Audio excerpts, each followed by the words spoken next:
السلام علیکم دوستو، یہ کہانی ہے ایک ایسے کھیل کی جسے نہ کوئی کھیل سمجھا نہ کبھی سنجیدہ لیا گیا، لیکن جو ہر دل میں آج بھی زندہ ہے۔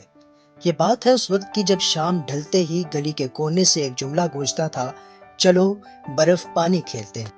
اور پھر جیسے کوئی خفیہ مشن شروع ہو جاتا، کوئی بھی رکنے والا نہیں، سب کے چہروں پر صرف ایک جذبہ، آخری بار برف بننے سے بچنا۔ کھیل کا اصول بالکل سادہ لیکن دماغ گھمانے والا۔ ایک بندہ چیزر بنتا، باقی سب اس سے بچنے کے لیے دوڑتے، جسے وہ چھو لے وہ فوراً برف، یعنی فریز۔ اب وہ نہ ہل سکتا نہ بول سکتا جب تک کوئی دوسرا آ کر کہے پانی۔ لیکن سنو، یہ پانی بولنے والا کوئی عام بندہ نہیں ہوتا، یہی ہوتا تھا اصل ہیرو، جو خطرہ مول لے کر برف ہوئے دوست کو چھڑانے آتا، اور اگر پکڑا گیا تو خود برف بن جاتا۔ یعنی یہ کھیل صرف دوڑنے کا نہیں، یہ دوستی، قربانی اور چلاکی کا امتحان تھا۔ اور وہ ایک بچہ جو برف ہونے کے بعد بھی آہستہ آہستہ گھومتا رہتا، بھائی میں ہل نہیں رہا، بس سانس لے رہا ہوں، اور باقی سب شور مچاتے، چیٹنگ چیٹنگ۔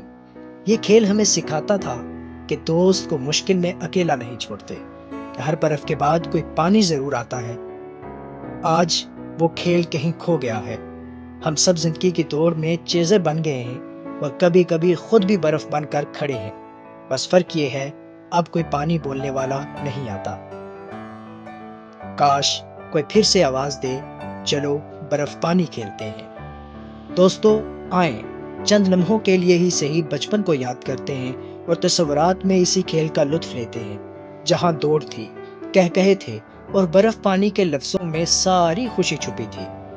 اگر آپ کے دل میں بھی بچپن کی خوشبو ابھی باقی ہے تو چینل کو سبسکرائب ضرور کریں، تاکہ بچپن کی وہ بھولی بسری یادیں وقتاً فوقتاً آپ کے دل کے دروازے پر دستک دیتی رہیں۔